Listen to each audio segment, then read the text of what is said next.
She was a tech billionaire who commanded boardrooms across 3 continents, untouchable in her glass tower, until a single moment of terror changed everything she thought she knew about power, protection, and the quiet man who served her coffee every morning. He was just a waiter at her executive cafe, unnoticed, invisible, carrying trays with the same steady hands that once carried rifles through enemy territory. But when bullets shattered the silence of her corporate sanctuary, those hands moved with lethal precision that no amount of training could fake. What she discovered would rock her empire to its core. The humble single father who remembered her coffee order, who smiled gently when she barely acknowledged his existence, who worked double shifts to support his young niece, wasn't just surviving, he was a ghost from the most elite fighting force on Earth. This isn't just a story about hidden identities. This is about second chances, about the warriors who walk among us in plain sight, and about a love that was forged in crisis, but built on something far deeper than gratitude or attraction. Before we jump back in, tell us where you're tuning in from, and if this story touches you, make sure you're subscribed, because tomorrow, I've saved something extra special for you. The 42nd floor of Novatech Industries hummed with the quiet efficiency of empire. Floor-to-ceiling windows offered a commanding view of downtown Meridian Bay, where glass towers reached toward the clouds like fingers grasping for dominance. In the corner office, Callista Norwin stood silhouetted against the morning light, her tailored charcoal suit as sharp as her reputation. At 34, she had built Novatech from a college dorm room startup into a quantum computing giant worth $12 billion.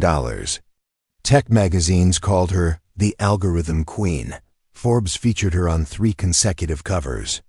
But behind the accolades and aggressive expansion plans, Callista lived in a world of calculated risks and strategic isolation. Trust was a luxury she couldn't afford, and relationships were transactions measured in quarterly returns. Her assistant's voice crackled through the intercom. "Ms. Norwin, the Beijing investors are holding on line 3, and your 10 a.m. with the Department of Defense has been moved to 11:30. Callista didn't look away from the window. "Tell Beijing we're not negotiating below our baseline. And order my usual from the executive cafe. I'll be working through lunch again, 23 floors below." In the bustling Novatech employee cafe, Roic Calvin moved through his morning routine with mechanical precision. White shirt pressed to military standards, black slacks without a wrinkle, name tag positioned exactly 1 inch above his left pocket. To the hundreds of tech employees who grabbed their artisanal coffee and avocado toast, he was invisible. Just another middle-aged waiter in a sea of ambitious 20-somethings building the future. But Roic's eyes never stopped moving. He scanned entry points, noted unusual behavior, tracked the flow of people with the unconscious vigilance of someone trained to survive. When he poured coffee, his hands remained steady. When he cleared tables, he moved with economy and purpose. Nobody noticed that he positioned himself to maintain visual contact with all exits, or that he could identify every person in the room within 30 seconds of their arrival. 3 years ago, Commander Roic Calvin had led classified operations in places that didn't exist on official maps. He had jumped from aircraft at 30,000 feet, neutralized threats with surgical precision, and carried wounded teammates through hostile territory. His unit called him Ghost because he could disappear into any environment and emerge exactly where he needed to be. Then Alina died. The cancer took 18 months to claim his wife, and with her went everything that defined him beyond his military identity. When the funeral ended and the flag was folded, Roic looked at 8-year-old Luna, Elena's niece who had become his responsibility, and made the hardest decision of his life. He resigned his commission, packed their lives into a modest apartment in Meridian Bay, and became the only thing Luna had left, a father who would never leave. The executive cafe received Callista's lunch order every day at exactly 11:47 a.m. Grilled salmon, quinoa salad, black coffee. No substitutions, no conversation. Roic had served her personally for 8 months, and she had never once looked directly at him. He might as well have been part of the furniture. Today felt different. The morning crowd had thinned when the first shots echoed through the building. The sound came from somewhere high above, muffled by steel and concrete, but unmistakable to anyone who had heard gunfire in confined spaces. Rowick's body went rigid, his head tilting slightly as he processed the acoustic signature. High-velocity rounds, probably 5.56 NATO standard. Multiple shooters. Moving tactically through the upper floors, chaos erupted in the cafe. Laptops crashed to the floor as people scrambled for exits. Someone screamed about terrorists. Others sobbed into their phones, trying to reach loved ones. The building's emergency systems activated, bathing everything in pulsing red light as automated voices instructed everyone to evacuate immediately. Rowick stood perfectly still in the center of the panic, his training overriding 3 years of civilian conditioning. His eyes tracked the crowd's movement, noting bottlenecks at the exits, identifying who was injured in the stampede, calculating the tactical situation developing floors above. The intercom crackled with building security's voice, tight with stress. "This is not a drill. We have an active shooter situation on floors 38 through 42. All personnel evacuate immediately via the north and east stairwells. Do not use elevators. Floors 38 through 42. Callista's office was on 40-2. For a moment that lasted a lifetime, Rowick saw two paths. He could follow protocol, evacuate with everyone else, get Luna safely home from school, and pretend he was just another civilian caught in someone else's nightmare. Or he could remember who he used to be. The decision made itself. He moved to the service elevator, the one employees weren't supposed to use, and pressed his maintenance card against the reader. As the doors closed behind him, Rowick Calvin the waiter disappeared. What rode that elevator toward the 42nd floor was something far more dangerous.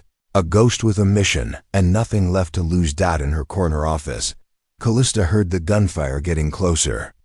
Her hands trembled as she tried to reach building security, but the phones were dead. The windows didn't open. The heavy oak door that usually symbolized her authority now felt like a trap. She pressed herself against the wall beside her desk, designer heels scattered on the floor, and wondered if this was how empires ended. Not with market crashes or hostile takeovers, but with sudden violence and the realization that all her power meant nothing when it mattered most. The emergency lighting cast everything in hellish red shadows. Somewhere in the building, people were dying. And Callista Norwin, who commanded boardrooms and bent governments to her will, could do nothing but wait. The elevator chimed softly as it reached the 42nd floor. The hallway outside the executive offices looked like a war zone. Shattered glass crunched under Rowick's feet as he moved with predatory silence through the emergency lighting. Two bodies lay motionless near the reception desk, and the acrid smell of gunpowder hung heavy in the recycled air. He paused at the corner, pressing himself against the wall, and listened. 3 distinct voices, Eastern European accents, communicating in short, professional bursts. Not random violence, then. This was targeted, organized, and they knew exactly where they were going. "Target is barricaded in the corner office," one voice reported. "Heavy door, reinforced. Going to need charges." "Negative," came the reply. "Client wants it clean." "Find another way in." Rowick's jaw tightened. They weren't here to make a statement or send a message. They were here for Callista specifically, and they wanted her alive. That changed everything. He slipped off his shoes and moved barefoot down the carpeted hallway, every sense heightened to levels he hadn't accessed in 3 years. The building's layout unfolded in his mind like a tactical map. Emergency exits, sight lines, cover positions. He had studied this floor during his first week at Novatech, the same way he studied every environment he entered. Old habits died hard. The main attacker stood outside Callista's office, Assault rifle trained on the door while his partner worked on the electronic lock with some kind of override device. A third man watched the elevator bank, weapon ready, professional stance. Roic counted heartbeats, calculated angles, and remembered the weight of a rifle in his hands. But he wasn't armed with military hardware. He had a waiter's skills and a ghost's instincts. The maintenance closet stood 20 feet away, filled with cleaning supplies and industrial equipment. Roic moved like smoke, invisible in the red-tinted darkness, and emerged with a fire extinguisher and a length of electrical cord. Not much, but a SEAL made do with whatever was available. He struck fast and silent. The lookout never saw him coming. A precise blow to the carotid artery dropped the man unconscious without a sound. Roic caught the rifle before it hit the floor and slung it across his back. One down. The lock specialist was concentrating on his device when the fire extinguisher struck him in the temple. He crumpled like a puppet with severed strings, his override tool clattering across the marble floor. 2 down. 2 down. The team leader spun at the sound, training his weapon on empty air. Alexei? Victor? Report. Roic's voice came from the shadows, calm and cold. They can't come to the phone right now. The leader's rifle swung toward the sound. But Roic was already moving, using the emergency lighting and scattered furniture to stay invisible. This man was good, scanning properly, maintaining discipline. But he was hunting a ghost who had spent years perfecting the art of not being there. Who are you? The leader called, backing toward Callista's office. Building security? You're too late. The woman dies today. No, Roic said quietly, and the certainty in his voice made the gunman's hands shake slightly. She doesn't. The leader made his mistake then, choosing to spray bullets into the darkness rather than maintaining position. The muzzle flash destroyed his night vision and revealed his location. Roic moved during the gunfire, closing distance while the man's vision recovered. Preparing and narrating this story took us a lot of time. So if you are enjoying it, subscribe to our channel. It means a lot to us. Now back to the story. The fight lasted 12 seconds. When the silence returned, 3 unconscious mercenaries lay zip-tied with electrical cord, their weapons secured. Roic stood outside Callista's door, his waiter's uniform torn and stained. Breathing steady despite the adrenaline coursing through his system. He knocked gently. Miss Norwin? It's safe now. No response. Ma'am, this is Roic from the cafe. I'm here to get you out. The lock clicked and the heavy door cracked open. Callista's face appeared in the gap, eyes wide with terror and disbelief. You? How did you get up here? What happened to the shooting? Handled, he said simply. But we need to move. More could be coming. She stared at him. This quiet man who remembered her coffee order, now standing in a hallway full of unconscious gunmen with professional-grade weapons slung across his back. You're not really a waiter. Roic met her gaze without flinching. Right now, I'm the person getting you to safety. Everything else can wait. Something in his tone, the absolute confidence and authority, convinced her. Callista grabbed her shoes and followed him into the hallway, stepping carefully around the bodies. Are they dead? Sleeping. They'll wake up with headaches and federal charges. As they reached the stairwell, Callista caught his arm. Wait, how did you know how to do all this? Who are you really? Roic paused, one hand on the door, and for a moment she saw something flicker behind his careful composure. Pain, loss, and the weight of secrets too heavy to carry alone. Someone who used to be very good at his job, he said quietly. Before I found something more important to protect, the sirens were getting closer as they descended the stairs. Federal response teams, building security, paramedics rushing toward a crisis that was already over. In the space between floors, Callista studied the man walking beside her, noting things she had never seen before. The way he moved with lethal efficiency. The way his eyes never stopped scanning. The way he had appeared exactly when she needed him most. like a guardian angel with calloused hands and secrets in his eyes. By the time they reached the lobby, she knew her life had changed forever. Not just because someone had tried to kill her, but because the invisible man who served her coffee every morning had just revealed himself to be something far more extraordinary than she could have imagined. The question that would haunt her was simple. How long had he been watching over her, and what else didn't she know about the quiet hero hiding in plain sight? The FBI debriefing lasted 4 hours. Agent Sarah Chun sat across from Roic in a sterile conference room at the federal building, her voice sharp with professional curiosity and growing frustration. Let me get this straight, Mr. Calvin. You're telling me that a restaurant server with no law enforcement background successfully neutralized 3 armed mercenaries using a fire extinguisher and electrical cord? Roic met her gaze steadily. I got lucky. Lucky. Agent Chun tapped her pen against her notepad. These men were professionals, military trained, the kind of operators who charge 6 figures for wet work. And they were taken down by luck? Sometimes that's all it takes. She leaned forward, studying his face. Your background check came back interesting. 3-year employment gap before you started at Novatech. No explanation for where you were or what you were doing. I was taken care of. Family. Another note scribbled. You mean Luna Valdez, age 11, listed as your legal ward. Your late wife's niece. Roic's jaw tightened almost imperceptibly. Is Luna safe? She's fine. Still at school, unaware of today's events. We've assigned protective detail, just as a precaution. Agent Chun set down her pen. Look, Mr. Calvin, I'm not the enemy here. But 3 men are in federal custody because of your actions. Ms. Norwin is alive because of your actions. I need to understand how a waiter became a one-man tactical response team. Before Roic could respond, the conference room door opened. Callista entered, flanked by her legal team, looking composed but tired.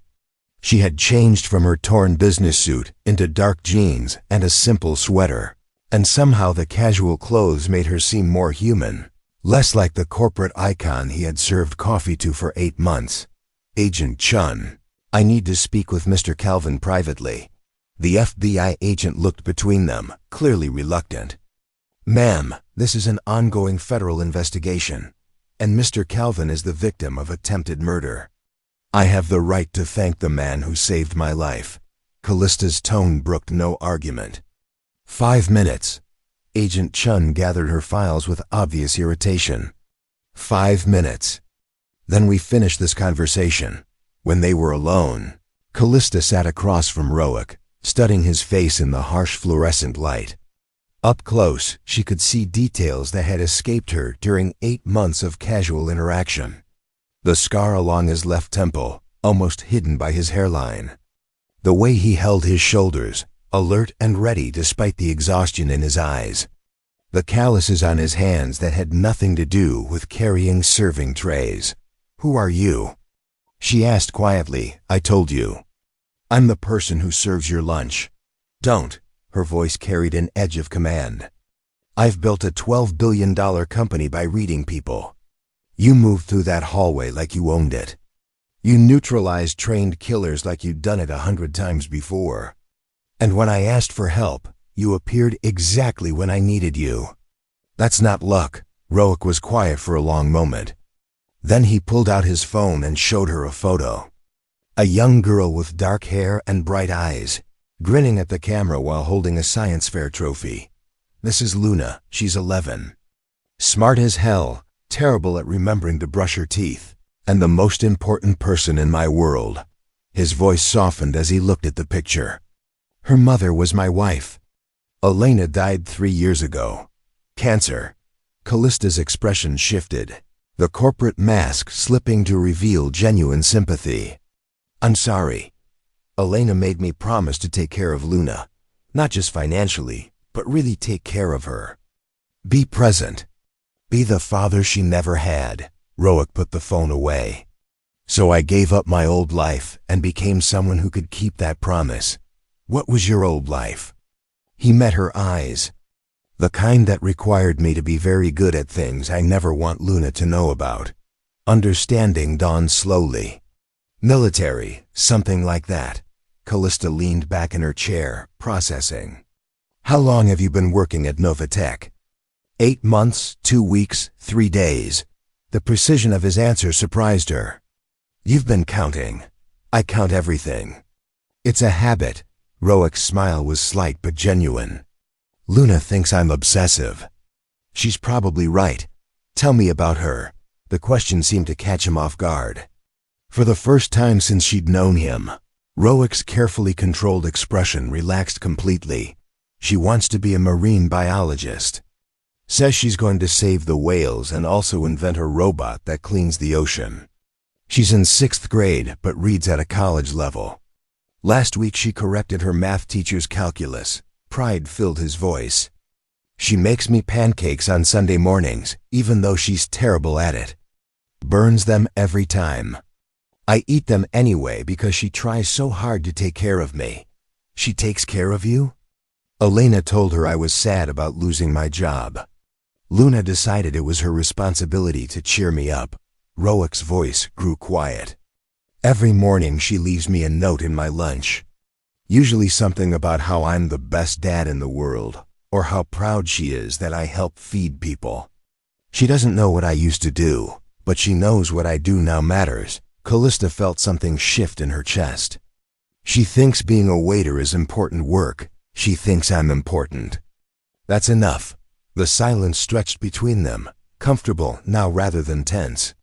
Callista found herself seeing past the uniform and the careful politeness to the man underneath.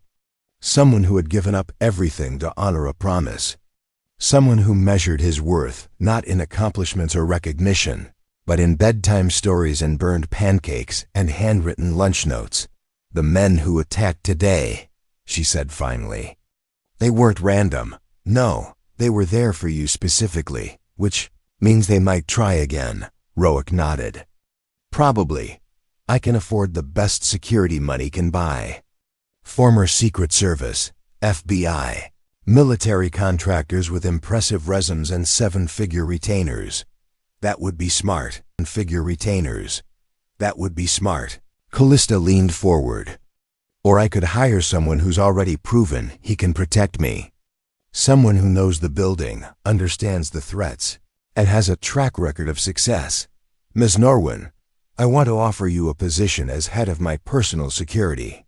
Full benefits, salary commensurate with your real qualifications, whatever those are. Flexible schedule so you can be there for Luna. Roick shook his head. You don't understand what you're asking. I understand that you saved my life today. I understand that you did it without hesitation, without thought for your own safety. And I understand that you've been hiding your abilities because you promised a dying woman you'd be someone different. Callista's voice grew gentle. I'm not asking you to go back to your old life. I'm asking you to use your skills to build a new one.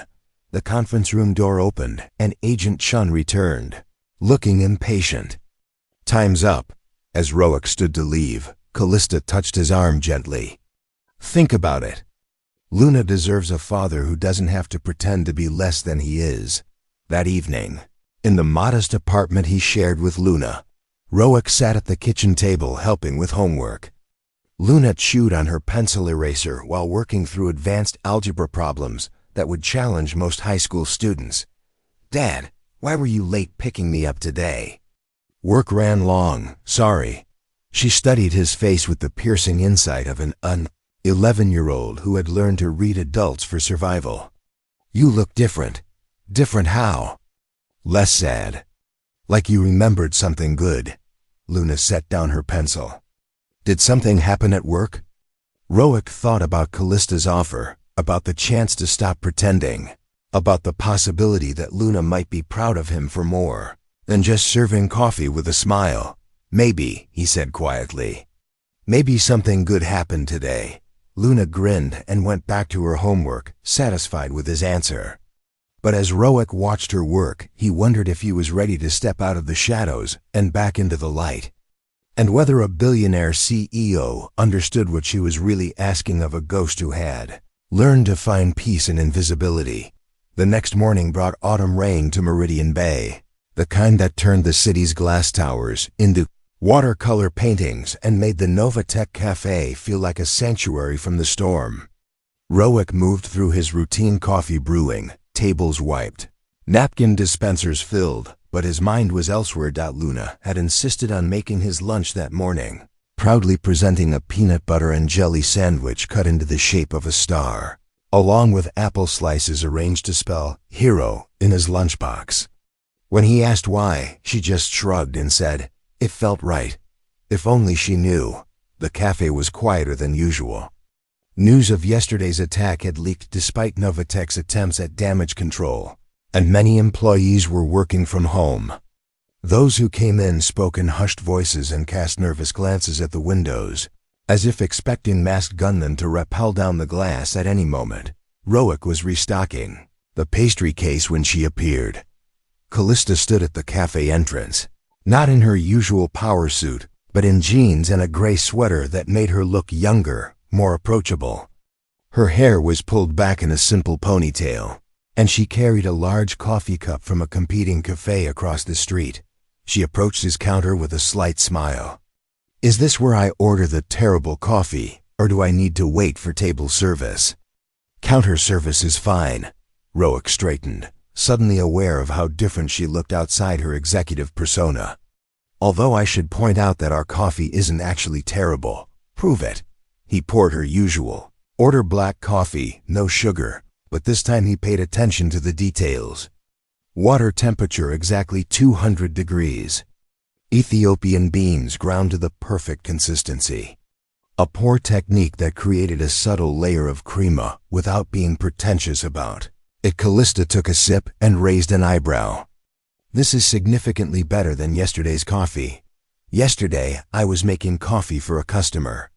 Today I'm making coffee for someone I know. What's the difference?" Rowick met her eyes. "Today I care if you like it." Something shifted in her expression, a softening around the edges. "I've been thinking about your offer. And I want to know more about Luna." The request surprised him. "Why?" "Because she's the reason you gave up being whoever you used to be. That makes her the most important factor in any decision you make." Callista leaned against the counter. "Tell me about her." Rowick glanced around the nearly empty cafe, then made his own cup of coffee and sat across from her at a small table by the window. Rain streaked the glass, creating privacy from the outside world. "Elena and I couldn't have kids," he began quietly. "Tried for years, but it wasn't in the cards. Then Elena's sister Carmen got pregnant at 16. Drug problem, abusive boyfriend, the whole tragic cycle. Elena became Luna's guardian when Carmen couldn't take care of her. How old was Luna then?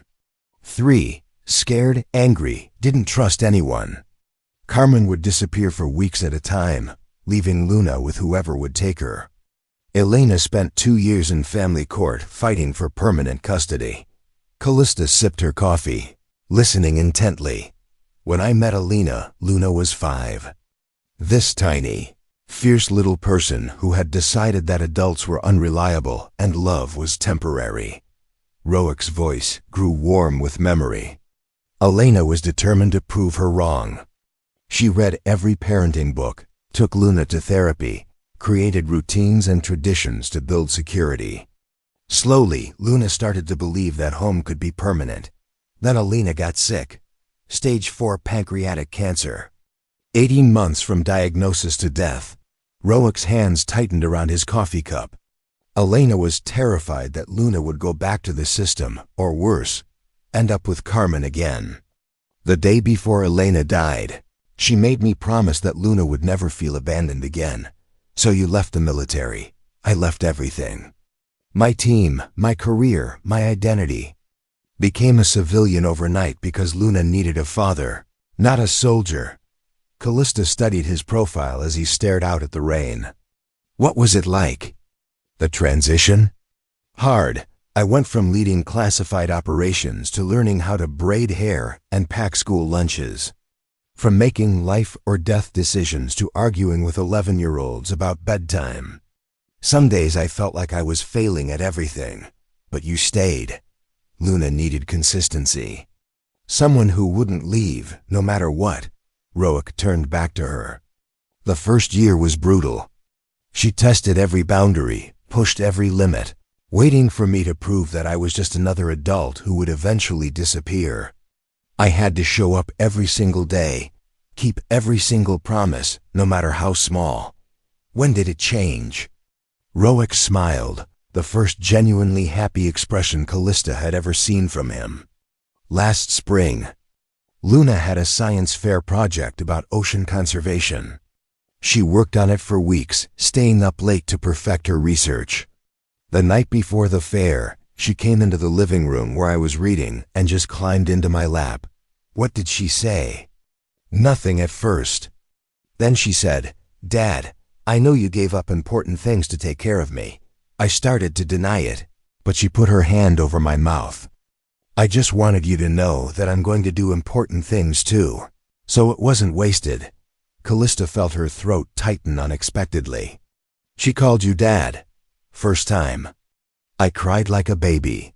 Roic's voice was thick with emotion. She won second place in the science fair. But that wasn't the important part. The important part was that she trusted me enough to let me matter to her. She's lucky to have you. I'm the lucky one. Luna saved me as much as I saved her. Roic met Callista's eyes. When Elena died, I lost my sense of purpose. Luna gave me a new one. Every morning she leaves notes in my lunchbox, telling me I'm the best dad in the world. She doesn't know I used to do classified work for the government. She just knows. I make her pancakes on Sundays and help her with homework and show up to every school event. That's enough for her? That's everything to her. And it's everything to me too. They sat in comfortable silence, watching the rain paint patterns on the window. Finally, Callista spoke. "I've never had that." "What?" "Someone who thought I was enough just as I am.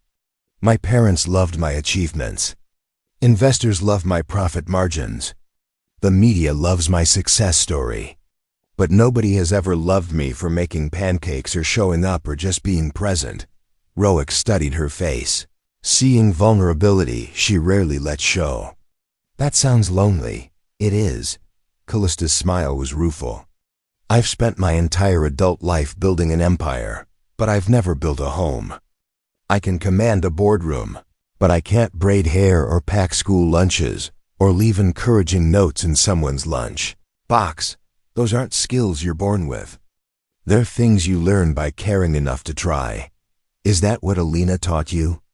"Elena taught me that love is showing up. That consistency matters more than perfection. That the small daily acts of care are more important than the grand gestures." Roic's voice grew quiet. "She taught me that being needed by someone you love is the most meaningful work there is." Callista nodded slowly. "I want to meet her." "Luna." The request surprised him. "Why?" "Because if I'm going to ask you to risk your safety protecting me, I need to understand what you're risking it for. And because I want to see what it looks like when someone builds a life around love instead of ambition. A life around love instead of ambition." Roic considered this, then pulled out his phone. "Luna gets out of school at 3:15. I always pick her up. If you want to meet her, you're welcome to come along. But fair warning, she's going to ask you 1,000 questions and probably try to explain her current obsession with marine biology. I think I can handle that. Don't underestimate her. She's 11 going on 30, and she has opinions about everything." Callista laughed, a genuine sound that transformed her face. "I'm looking forward to it. But I have one more question for you." "What's that?" "Yesterday, when those men were trying to kill me, why did you risk your life to save mine?" "You don't know me. We barely speak. You have Luna to think about. Why didn't you just evacuate with everyone else?" Roic was quiet for a long moment, choosing his words carefully. "Because Luna would ask me if I helped when someone needed help.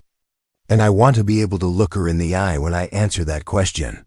So you saved me for Luna?" "I saved you because it was the right thing to do." But Luna is the reason I know the difference between right and wrong anymore. Roic finished his coffee. She's the reason I remember what it means to be human instead of just a weapon. As they prepared to leave the cafe, Callista realized something had fundamentally changed between them. Yesterday, Roic had been her invisible waiter. Today, he was becoming something far more important. A man whose strength came not from what he could destroy, but from what he chose to protect. And for the first time in her adult life, she wanted to be worthy of that protection. Meridian Bay Elementary buzzed with the controlled chaos of dismissal time. Roic stood outside the main entrance with other parents and guardians, but Callista noticed he positioned himself differently than the rest.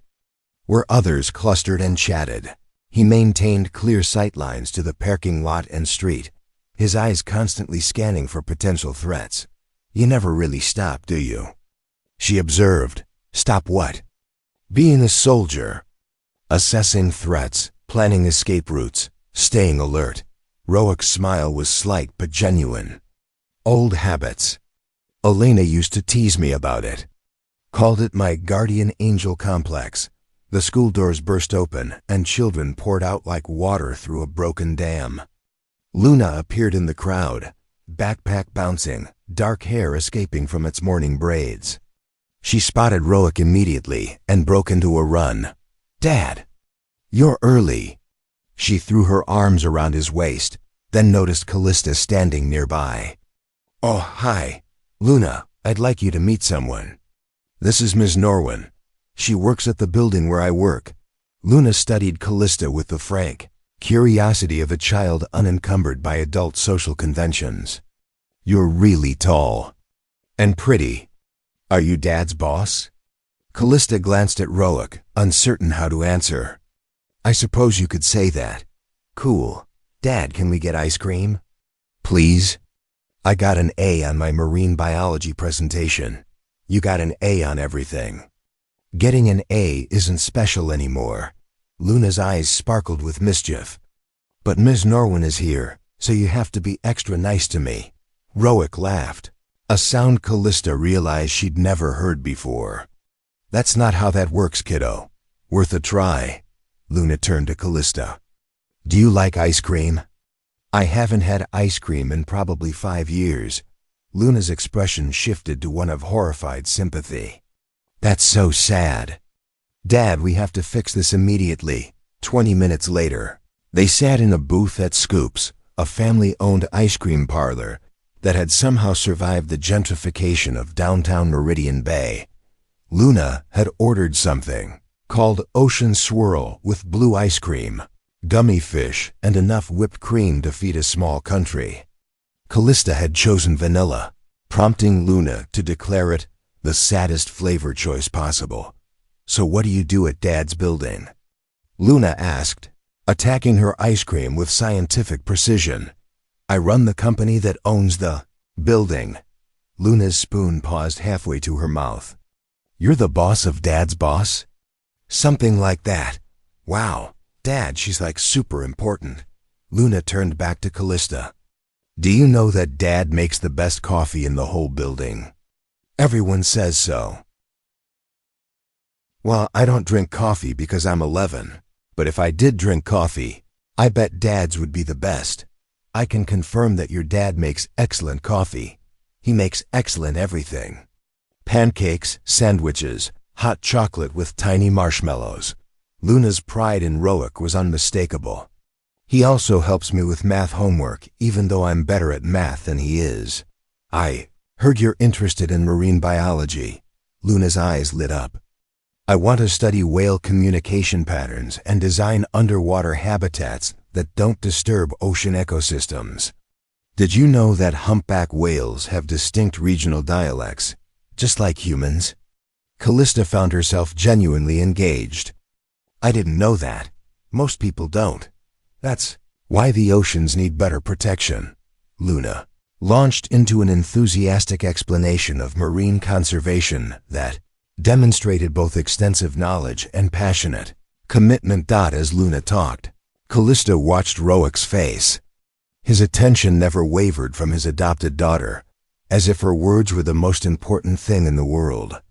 When Luna got excited and started talking with her hands, nearly knocking over her water glass, he steadied it without interrupting her flow.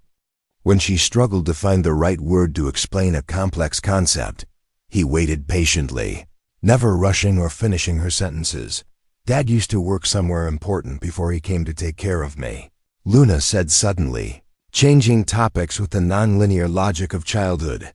Callista glanced at Roic, whose expression had gone carefully neutral. "Did he?"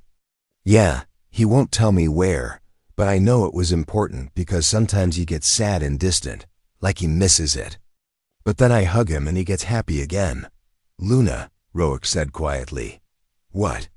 "It's true. You do get sad sometimes. It's okay, Dad. Everybody gets sad about things they miss." Luna turned back to Callista. "My mom Alina died when I was 8. I get sad about missing her too. But Dad says missing people means we love them, so being sad is actually kind of beautiful." Callista felt her chest tighten. "That's a very wise way to think about it. Dad's full of wise things. He just pretends he's not smart because he thinks serving food isn't important work. But it is important. People need food, and Dad makes sure they get good food made with care. That matters." "You're absolutely right," Callista said, meeting Roic's eyes across the table. "Taking care of people is the most important work there is." After Luna finished her ice cream and went to wash her hands, Callista leaned forward. "She's remarkable. She's everything good about the world wrapped up in an 11-year-old package. She loves you completely. The feeling is mutual." Roic's voice grew serious. "This is what I meant when I said you don't understand what you're asking. If I take your security job, if I go back to that world even partially, I risk bringing danger to her door. Luna has already lost too much. I won't risk her losing more. What if I told you the danger is already at your door?" Roic went very still.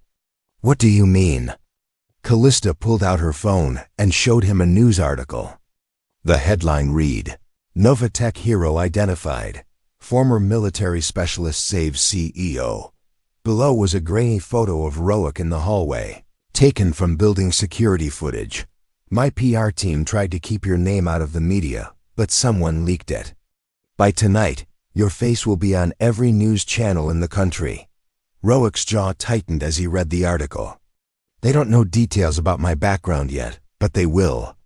And when they do, anyone with a grudge against my old unit will be able to find Luna and me, unless you disappear again. New identities, new city, new life. I won't do that to her. She's finally settled here. She has friends, teachers who understand her, a life she trusts. I won't make her run because I couldn't stay invisible." Luna returned to the table, immediately noticing the tension. "Is everything okay?" "Everything's fine, kiddo," Roic said, but his voice carried an edge. Luna studied both adults, then sat down and folded her hands in her lap. When grown-ups say everything's fine in that voice, it means something's definitely not fine. Callista found herself impressed again by Luna's perceptiveness. "Your dad is trying to figure out how to solve a complicated problem." "What kind of problem?" Roic and Callista exchanged glances. Finally, Callista spoke carefully. "Some people might want to bother your dad because of something brave he did yesterday. We're trying to figure out how to keep you both safe." Luna considered this information with the seriousness of someone who had learned early that adults sometimes faced problems they couldn't solve alone.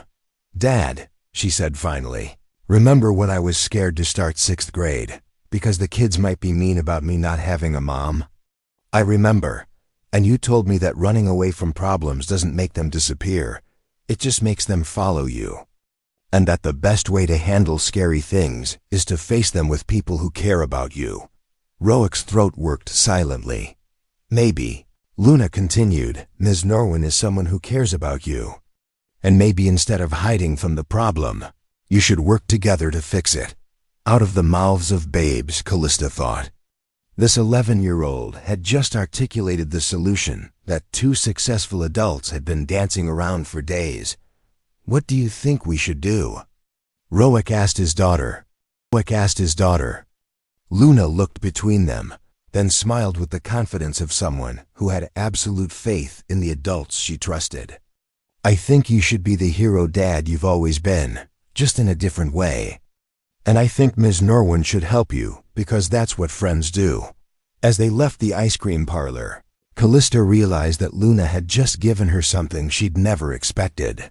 Insight into what it meant to love someone enough to trust their decisions, even when those decisions were dangerous. And for the first time since the attack, she began to believe that maybe, just maybe, they could build something better together than either of them could create alone. The revelation came in the form of a manila envelope, slipped under Callista's apartment door at midnight. No postmark, no return address, just her name written in block letters that suggested someone who didn't want their handwriting identified. Inside were photographs. Dozens of them. Callista spread them across her dining room table with trembling fingers, her mind struggling to process what she was seeing. Photos of her leaving Novatech at various times over the past 8 months. Pictures of her jogging through Meridian Park. Images of her entering restaurants, walking to her car, standing on her apartment balcony. But these weren't surveillance photos taken by some random stalker. These were tactical reconnaissance images, the kind that marked potential ambush points, escape routes, and threat vectors. Red circles highlighted positions where a sniper might set up. Arrows indicated the best approach angles for an assault team. Notes scribbled in the margins calculated response times for emergency services. At the bottom of this stack was a single sheet of paper with 2 words. "Stay safe." Callista's blood ran cold as understanding dawned. Someone had been watching her for months, cataloging her movements, identifying every vulnerability in her daily routine. But they hadn't been planning to hurt her. They had been planning to protect her. She reached for her phone and dialed Rowick's number. He answered on the first ring, his voice alert despite the late hour. "Ms. Norwin? What's wrong?" "I need you to come over. Now, there's something I need to show you. Are you safe?" "Do you need me to call?" "I'm safe. But I need answers, and I think you're the only person who can give them to me." 20 minutes later, Rowick stood in her living room, still wearing the clothes he had thrown on when he woke Luna's babysitter to come stay with her. His eyes moved systematically across the photos spread on the table, his expression growing increasingly grim. "Professional work," he said finally. "Whoever took these knows what they're doing. That's what scares me." Callista wrapped her arms around herself. "Look at the dates. These go back to my first week as CEO 8 months ago. Someone has been tracking my every move since I started running Novatech." Rowick picked up one of the photos, studying it intently. The image showed Callista leaving a late-night board meeting, her security detail visible in the background. Red ink marked 3 different positions where threats could emerge. "The angles are all wrong," he murmured. "What do you mean?" "These shots weren't taken to plan an attack. Look at the positioning." Rowick spread several photos in sequence. "Every marked position offers protection, not assault advantage. Whoever took these was mapping how to keep you safe, not how to hurt you." Callista sank into her chair. "Someone has been secretly protecting me for 8 months? More than that." Rowick's voice was quiet. "Look at the quality of the intelligence. Traffic patterns, security rotations, blind spots in your building surveillance. This level of detail takes months of careful observation. By someone with military training. By someone with very specific military training."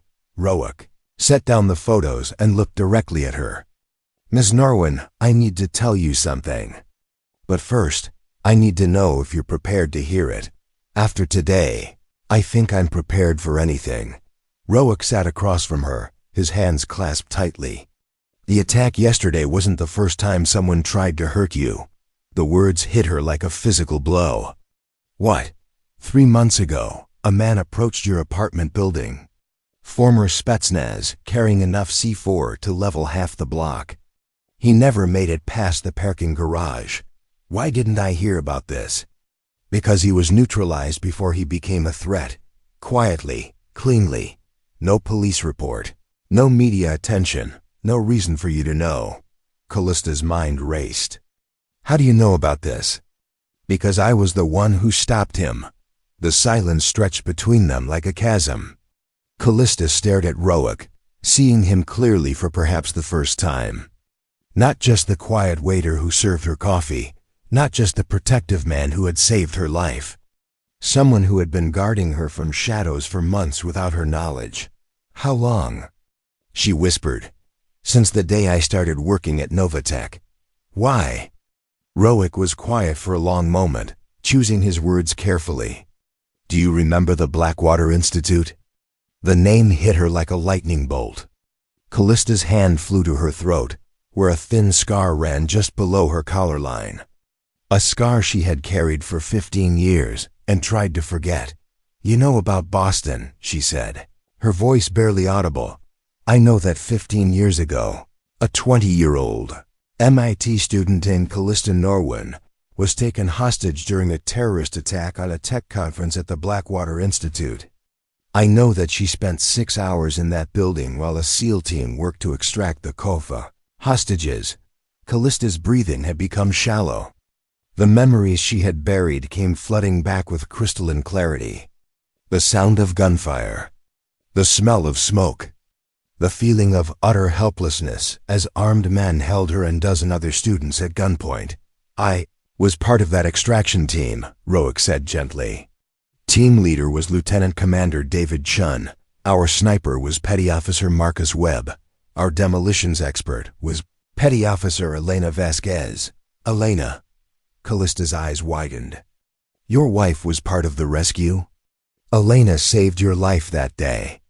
She was positioned on the roof across the street when one of the terrorists decided to execute a hostage to show they were serious. He chose you. The memory crashed over Callista like a tidal wave. A man with dead eyes and shaking hands pressing a gun to her temple. The certainty that she was about to die. Then the window exploding inward and the terrorist dropping like a stone. The shot came from impossible range. Roic continued. Elena was 800 meters away in high wind. But she made it because she saw something in you worth saving. A young woman with brilliant ideas who was going to change the world. After the rescue, Elena started following your career. She read every article about your research, tracked your patents, celebrated your successes from afar. She said you represented everything we fought to protect. Intelligence, innovation, hope for the future. Callista wiped tears from her cheeks. I never knew her name. She never expected you to. That wasn't why she did it. Roic's voice grew thick with emotion. But when Elena was dying, she made me promise something. She said the world needed people like you to survive and thrive. She made me swear that if you were ever in danger again, I would be there to protect you. So you took a job at Novatech. I researched your routines, identified potential threats, positioned myself where I could respond if needed. I wasn't planning to make contact or let you know I existed. I was just going to watch over you from a distance. But then yesterday happened. Yesterday. Staying in the shadows wasn't enough. I had to choose between keeping Elena's promise quietly or keeping it publicly. Roic met her eyes. I chose to keep you alive. Callista stood and walked to the window, looking out at the city lights blinking in the darkness. Everything made sense now. The way Roic always seemed to be nearby when she worked late. How security problems resolved themselves before she even knew they existed.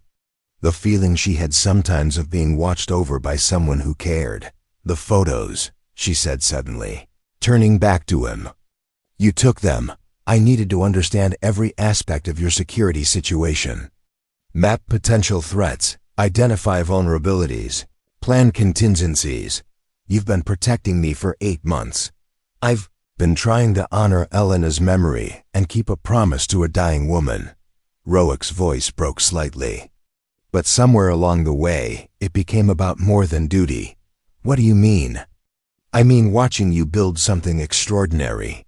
Seeing how you treat employees with respect, how you push boundaries in quantum computing, how you never compromise your principles for easy profits. Elena was right about you 15 years ago. You are changing the world. Callista felt something shift deep in her chest. And Luna? Luna doesn't know about any of this. She thinks I serve coffee and help people have good days. That's all she needs to know. But if these threats continue, if staying close to me puts her in danger, then I'll disappear again. New identities, new city, new life. I've done it before. What if I told you there was another way? Roic looked at her questioningly. What if instead of running or hiding, we faced this together? You could work for me officially. Use your skills to protect not just me, but other people who need protection. Build something lasting instead of just responding to immediate threats. Ms. Norwin. Callista. After everything you've told me, I think you can call me Callista. Callista, he said, testing the name. What you're suggesting is dangerous. My past is a way of catching up with people I care about. Maybe it's time to stop running from your past and start using it to build a better future. She moved closer to him. Elena saved my life 15 years ago. You've been saving it ever since. Maybe it's time to let me save yours. Roic studied her face in the lamplight, seeing not the untouchable CEO but a woman who had survived terror and built something beautiful from the ashes of trauma. What are you proposing? Partnership. You handle security for Novatech and its executives. I handle the business side and give you resources to do the job right. We build something that protects people instead of just reacting to threats. And Luna? Luna gets a father who doesn't have to pretend to be less than he is. A father who uses his extraordinary abilities to help people instead of hiding them. Roic was quiet for a long time, considering the offer and everything it would mean. Finally he spoke. Elena would have liked you. I wish I could have thanked her. You can. By being the person she believed you could become. By letting me help you become that person safely. As the first light of dawn began to creep through the windows, Callista and Roic sat together planning a future neither of them had expected. A partnership built on shared loss, mutual respect, and the kind of trust that only comes from seeing someone at their most vulnerable and choosing to stand by them anyway. But neither of them knew that across the city, other people were making plans too. People who had no interest in honor or protection or second chances. People who saw Roic's emergence from the shadows as an opportunity they had been waiting 15 years to seize. The corporate security briefing took place in Novatech's most secure conference room, a windowless space lined with signal-blocking materials that made it impossible for electronic surveillance to penetrate. Present were Callista, Roic, Agent Sarah Chun from the FBI, and Director Tom Marshall from Homeland Security. The news was worse than they had imagined. The three men from yesterday's attack were mercenaries, Agent Chun began, sliding photos across the table. Alexander Petrov, Viktor Kozlov, and Dmitry Volkov. All former Russian special forces, all connected to an organization called the Crimson Syndicate. Director Marshall picked up the briefing. The Crimson Syndicate isn't just a criminal organization. They're a revenge network. They specialize in hunting down people who cost them money, reputation, or personnel. Callista felt ice form in her stomach. What does this have to do with me? Nothing directly. But it has everything to do with him. Agent Chun to Roic. We ran your biometrics through classified databases. Your real name is Commander Roic James Calvin, former SEAL Team 6. Your unit was responsible for approximately 40 high-value target eliminations over an 8-year period. I'm retired, Roic said quietly. Retirement doesn't matter to people like the Crimson Syndicate. What matters is that Operation Nightfall, which your team conducted in Kazakhstan 3 years ago. cost them approximately $200 million in lost arms deals, and resulted in the deaths of 12 of their top operatives. Pieces were falling into place with horrifying clarity. "They've been looking for you," Callista said. "They've been looking for his entire team," Director Marshall confirmed. Lieutenant Commander David Chun died in a car accident in San Diego 6 months ago. "It looked random at the time, but now we're investigating it as a targeted assassination." Petty Officer Marcus Webb disappeared from his home in Virginia 3 weeks ago. His body was found yesterday, Rowick's hands clenched into fists on the conference table. "Elena?" Agent Chun's expression grew grave. The medical records from her cancer treatment showed some inconsistencies. "We're having the tissue samples reanalyzed, but preliminary findings suggest her cancer might have been artificially induced." The words hit Rowick like a physical blow. He doubled over slightly, his breathing becoming labored. "They killed her. They gave her cancer and made me watch her die. We can't prove that yet," Director Marshall said. "But the timeline fits. Elena's cancer diagnosis came 6 months after Operation Nightfall. The Crimson Syndicate has used radiological poisoning before to eliminate targets while maintaining plausible deniability." Callista reached across the table and took Rowick's hand. She could feel him trembling with rage and grief. "How long have they known where he is?" "We believe they identified him shortly after he started working at Novatech. The attack yesterday wasn't random. They were using you as bait to draw him out of hiding. Then why didn't they just kill him?" "Because they want him to suffer first. The Crimson Syndicate doesn't just eliminate targets. They destroy everything those targets care about before they kill them." Agent Chun leaned forward. "They've been watching you, studying your relationship with Rowick, waiting for the perfect moment to use you against him." Rowick finally looked up, his eyes hollow with pain. "They know about Luna." The words hung in the air like a death sentence. "We have protective detail on her right now," Director Marshall assured him. "But this situation has escalated beyond anything we can handle through normal channels. The Syndicate has resources, connections, and patience. They've been planning this for 3 years. What are our options?" Callista asked. "Witness protection for both of you," Agent Chun replied. "New identities, relocation to a secure facility, complete separation from your current lives." "No," Rowick's voice was firm. "I won't do that to Luna again. She's lost too much already. Then what do you suggest?" "I suggest we stop running and start fighting back."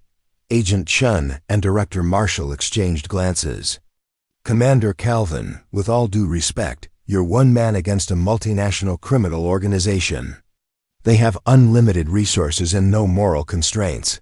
But they have one weakness," Rowick said, his tactical mind beginning to assert itself. "They're arrogant. They think they understand me, think they can predict my moves. They expect me to run or hide or try to protect Luna by sending her away. What do they not expect? They don't expect me to use their own tactics against them. They don't expect me to have allies they can't buy or intimidate. And they definitely don't expect me to turn their game of psychological warfare back on them."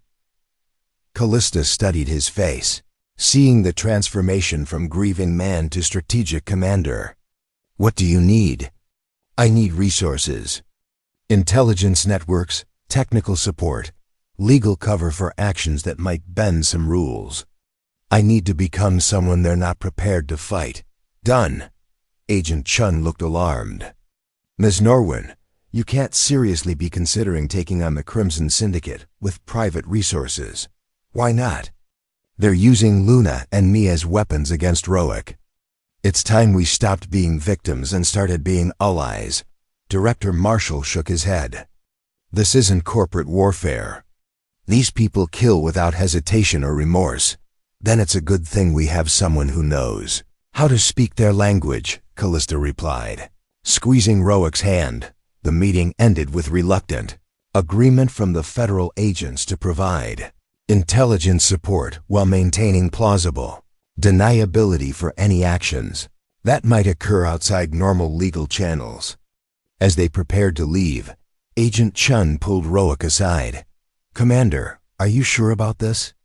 Once you surface fully, there's no going back to anonymity. Luna will know who you really are. Ms. Norwin will see what you're truly capable of. Some people can't handle that truth." Roic looked through the conference room window at Callista, who was reviewing security protocols with intense focus. Elena used to say that love isn't about hiding your worst parts from someone. It's about trusting them to love you anyway. And if they can't, then at least Luna and Callista will be safe, and Elena will finally be avenged. That evening, Roic sat at his kitchen table with Luna, trying to find words for a conversation he had never wanted to have. Luna was working on a school project about family history, creating a timeline of important events in their lives together. "Dad, what did you do for work before you started taking care of me?"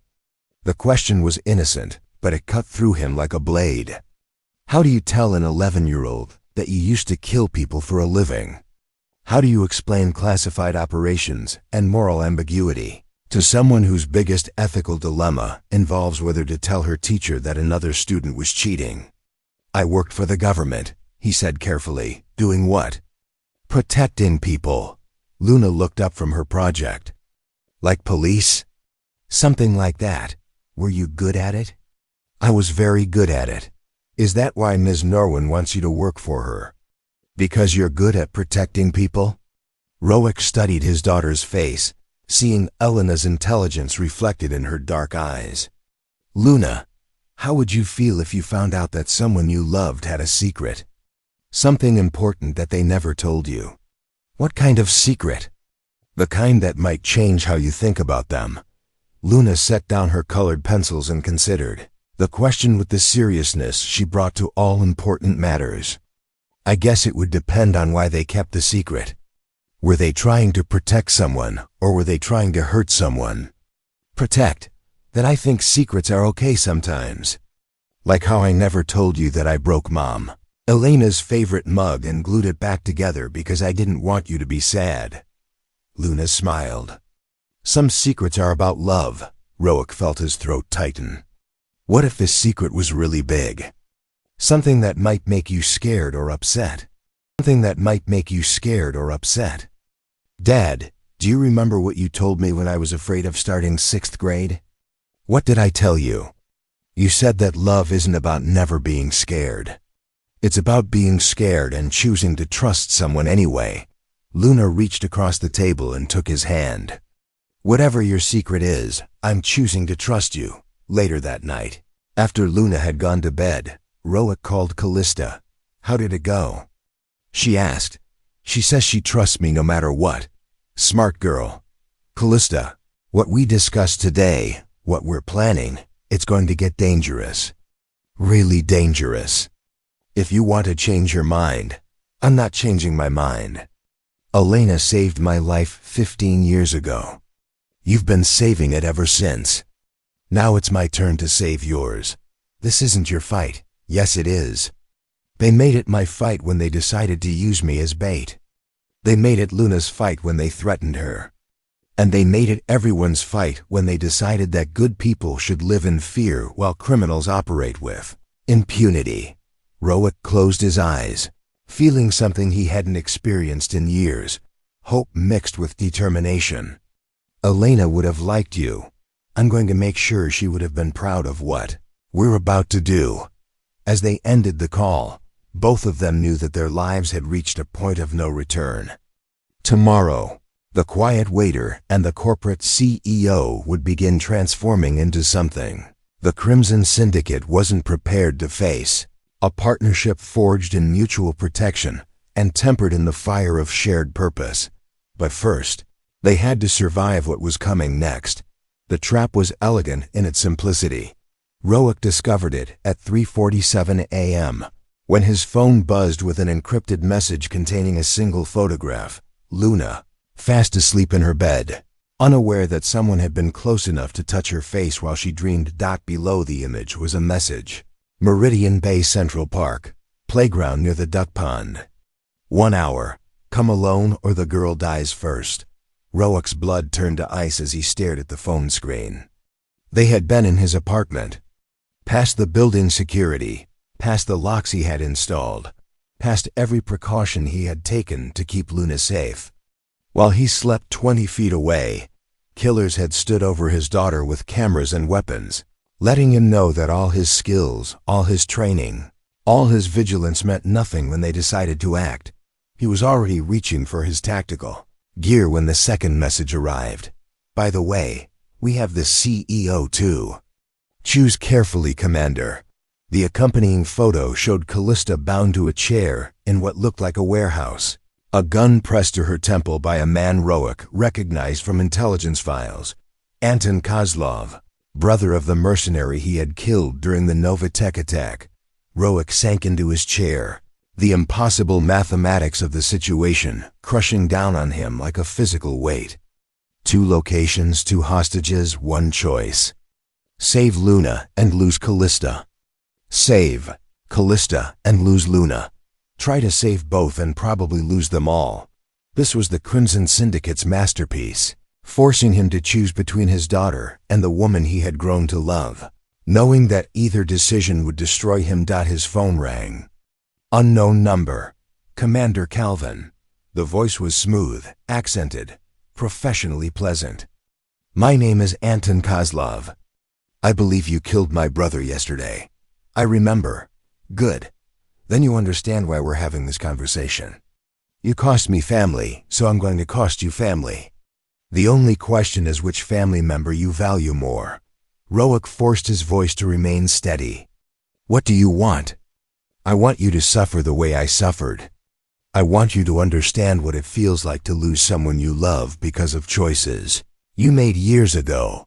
Victor chose to attack innocent people. I stopped him. Victor chose to complete a contract. You chose to interfere. Now everyone pays the price. Kozlov's voice hardened. Here are the rules, Commander.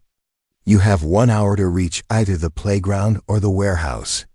You will come alone, unarmed, and surrender yourself to my people.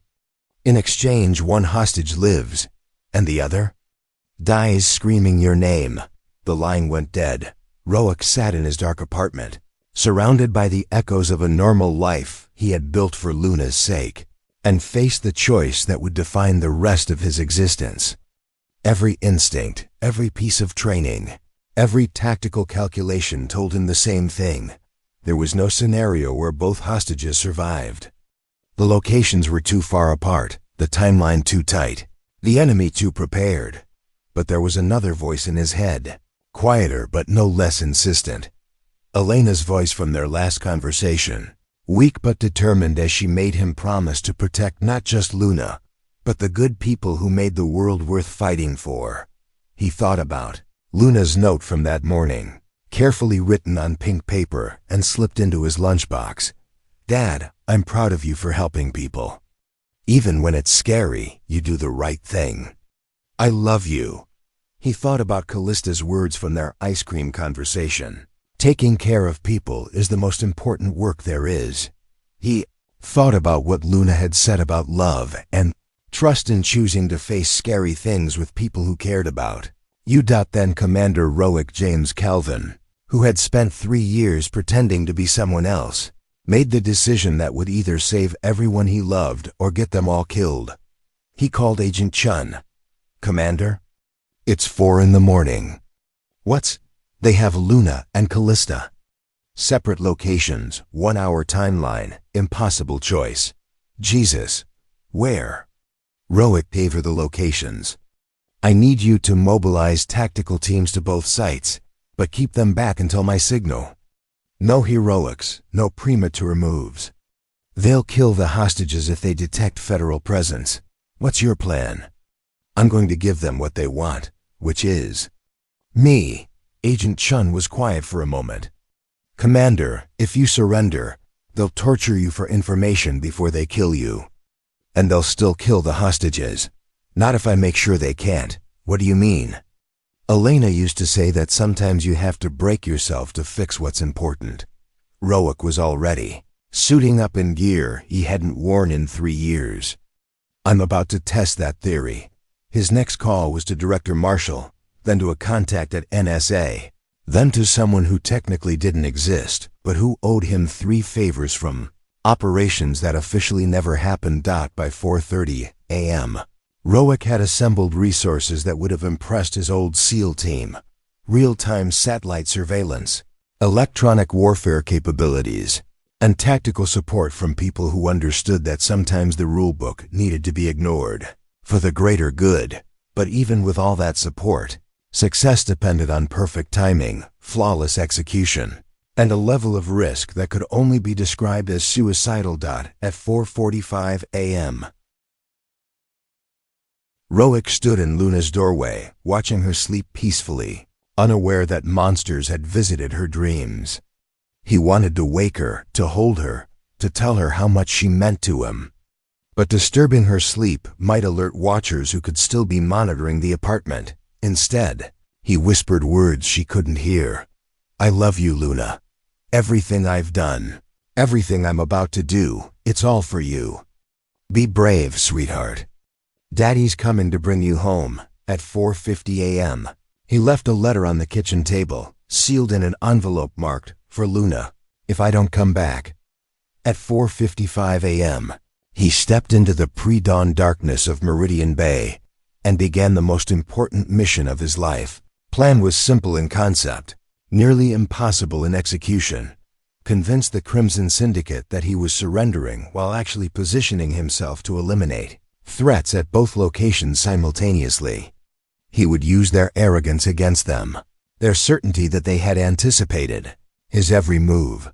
What they hadn't anticipated was that Commander Rowick Calvin had never fought for anything more important than a little girl who called him Dad and a woman who had learned to trust him with her life. As he moved through the empty streets towards Central Park, Rowick allowed himself one moment of perfect clarity. This was who he had always been meant to be. Not just a warrior, but a protector. Not just a killer, but a guardian. Someone willing to sacrifice everything for love. Luna had taught him that. Callista had shown him it was possible. Elena had made him promise. Now it was time to keep that promise, no matter the cost. The playground waited in the darkness, surrounded by enemies who thought they understood him. They were about to learn how wrong they were. Central Park at 5:30 a.m. existed in a twilight world between night and dawn, where shadows held secrets and every sound carried farther than it should. Rowick approached the playground with the measured pace of a man walking to his execution, knowing that Anton Kozlov's men were watching his every step through high-powered scopes. He had chosen his approach carefully, coming from the south where the early morning joggers would provide natural cover for the federal agents positioning themselves beyond the tree line. To Kozlov's watchers, he appeared exactly as ordered, alone, unarmed, broken by an impossible choice. They had no way of knowing about the subdermal communication device planted behind his ear, or the micro-explosive charges he had placed at strategic points around both target locations during a reconnaissance mission that had taken him 43 minutes of pure ghost work through the city's underground infrastructure. "Falcon is in position," came Agent Chun's voice through his earpiece, barely audible even to him.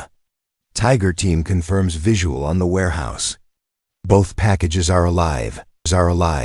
Rowick touched his watch once in acknowledgement, a gesture that would look like nervousness to anyone watching. The plan depended on split-second timing and the arrogance of his enemies. They expected him to surrender, expected him to beg, expected him to choose one hostage over the other, like some tragic hero in their twisted game. What they didn't expect was for him to refuse, to play by their rules. The playground equipment loomed ahead like abstract sculptures in the pre-dawn gloom. Swings moved gently in the breeze, creating an eerie creaking sound that masked the soft footsteps of men closing in from multiple directions. "Commander Calvin." Anton Kozlov stepped out from behind the large oak tree near the duck pond, flanked by 4 heavily armed men. "You're precisely on time." I appreciate punctuality in a man about to die. Roic stopped 20 feet away, hands visible, posture relaxed. Where's my daughter? Safe. For now. Kozlov smiled with the cold satisfaction of a predator who had finally cornered his prey. She's such a lovely girl. Sleeps so peacefully. It would be a shame if she never woke up. You wanted me. Here I am. Yes, but you see, Commander, simply killing you isn't enough anymore. You cost me my brother, my reputation, and millions in lost contracts. I need you to understand what it feels like to lose everything before you die. Kozlov raised his hand, and one of his men produced a tablet showing live video feeds from both locations. Luna, still unconscious in what looked like an abandoned building, and Callista, awake and defiant in her warehouse prison. Choose, Kozlov said simply.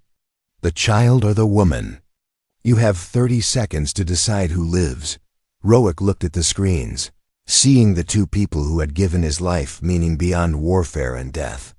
Luna, who called him Dad and believed he could fix anything. Callista, who had seen past his carefully constructed facade and chosen to trust the man underneath. I choose both, he said. Quietly, Kozlov laughed. That's not how this works, Commander. You choose one, or I choose neither. Actually, Roic said, his voice carrying a new edge that made the armed men shift nervously. That's exactly how this works. He touched his watch twice. The first explosion came from 6 blocks away. A flash of light and sound that drew every eye toward the warehouse district. In the moment of distraction, Roic moved with the fluid precision of a machine built for killing. Nearest gunman never saw the blow that crushed his windpipe. The second managed to raise his weapon before. Roic's elbow shattered his jaw and sent him crashing into the playground equipment. The third got off a single wild shot before finding himself disarmed and unconscious. Anton Kozlov scrambled backward, fumbling for his sidearm as the man he had thought broken and desperate revealed himself to be something far more dangerous. A predator who had been playing prey just long enough to get close to his targets. Impossible, Kozlov gasped, raising his gun with shaking hands. You came alone. You surrendered. I came prepared. Roic advanced with deliberate steps, ignoring the weapon trained on him. And I never surrender when it comes to my family. The gunshot echoed across the empty park. But it was Kozlov who fell, Agent Chun's sniper taking him down from 300 yards with surgical precision. The remaining mercenaries found themselves surrounded by federal agents who had been closing the net while their attention focused on the impossible man who had just dismantled half their team with his bare hands. Falcon secure, came Agent Chun's voice through the cum. Tiger team confirms both packages extracted safely. No casualties. Roic stood in the center of the playground, breathing hard but unharmed, surrounded by unconscious enemies and the debris of a plan that had worked exactly as intended. But his mind was already racing toward the most important part of his mission, getting to Luna and Callista. 20 minutes later, he burst through the doors of the safe house where Agent Chun had taken both hostages for medical evaluation. Luna threw herself into his arms with the force of a small missile, her face streaked with tears, but her eyes bright with relief. Dad! I knew you'd come. I knew you'd save me. He held her tightly, breathing in the familiar scent of her shampoo and feeling his heart slowly return to a normal rhythm. Are you hurt? Did they touch you? They just took pictures while I was sleeping. It was scary when I woke up, but Miss Callista told me you would come. And she was right. Roic looked over Luna's head to where Callista sat on a medical cot, her wrists bandaged from the restraints but otherwise unharmed. Their eyes met across the room, and he saw in her expression something that made his chest tighten with emotion he couldn't name. How? She asked quietly. I told you yesterday that I was very good at my old job, he said, still holding Luna against his chest. I just had to remember how good. The explosions, the tactical teams, the coordination, you planned all of that in 1 hour? I had help. And motivation. Roic's voice grew soft. Elena used to say that love makes you stronger than you think you are. Turns out she was right. Agent Chun approached with official paperwork and unofficial admiration. "Commander, I have to ask, how did you know they wouldn't actually kill the hostages immediately?" "Because they wanted me to watch. Revenge isn't satisfying unless the target sees it happening. They needed both Luna and Callista alive long enough to make me choose, which gave me the window I needed to save both of them." Luna pulled back to look at him with new understanding in her young eyes. "Dad, you're not really just a waiter, are you?" The question he had been dreading for 3 years hung in the air between them. But as Roic looked at his daughter's face, he realized she wasn't asking because she was scared or disappointed. She was asking because she wanted to understand the man who had just moved heaven and earth to protect her. "No, sweetheart. I'm not just a waiter. But I am and will always be your dad first." Luna nodded solemnly, processing this information with the remarkable adaptability of childhood. "Does this mean you're going to stop pretending to be someone you're not?" Roic glanced at Callista, who smiled and nodded encouragingly. "Yeah, Luna, I think it's time I stopped pretending and started being myself again." "Good," Luna said with the matter-of-fact wisdom that never ceased to amaze him. "I like you better when you're not sad about hiding who you are." As federal agents processed the scene and began the long work of dismantling the Crimson Syndicate's network, Roic sat with the two people who had redefined his understanding of strength, courage, and love. He had spent 3 years trying to become someone worthy of Luna's trust and affection. Tonight, he had discovered that he was already that person. He just needed to be brave enough to let the world see it. 18 months later, the morning sun streamed through the windows of Calvin Security Solutions, a modest office building in downtown Meridian Bay that had become something remarkable, a place where protection meant more than just stopping bullets. Roic stood at the conference room window, watching Luna demonstrate a self-defense technique to a group of middle school students in the courtyard below. At 12, she had grown into her role as the company's unofficial youth ambassador, teaching kids how to stay safe while maintaining her infectious optimism about saving the world's oceans. "The Jakarta contract came through," Callista announced, entering with coffee and a stack of files. She no longer wore power suits and corporate armor. Today it was jeans and a sweater, her hair pulled back in a ponytail, looking more like herself than she ever had in the Novatech towers. "Good, that makes 17 governments using our threat assessment protocols." Roic accepted the coffee, still marveling at how natural it felt to work beside her as an equal partner rather than serving her from the shadows. Calvin Security Solutions had grown from a desperate plan into something neither of them had expected. A company that protected people not just from immediate threats, but from the kind of systematic violence that had nearly destroyed their own lives.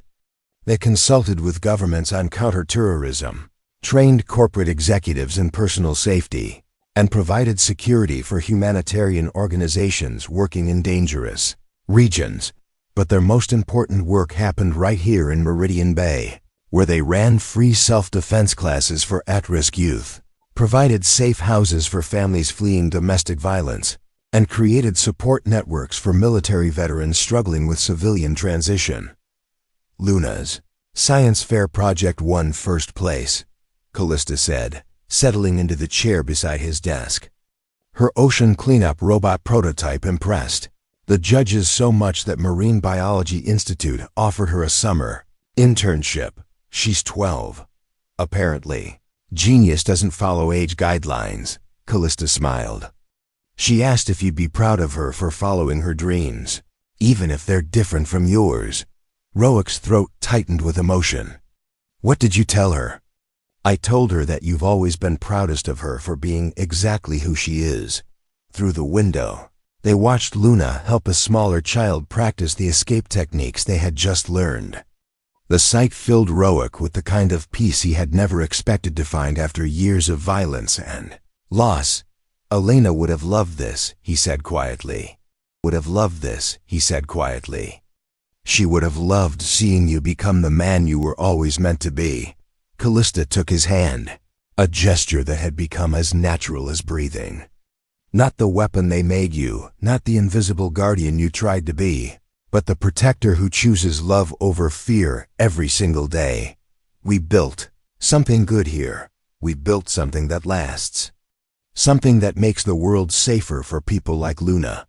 As evening fell over Meridian Bay, the three of them sat around their dinner table, sharing stories from their day and planning for tomorrow.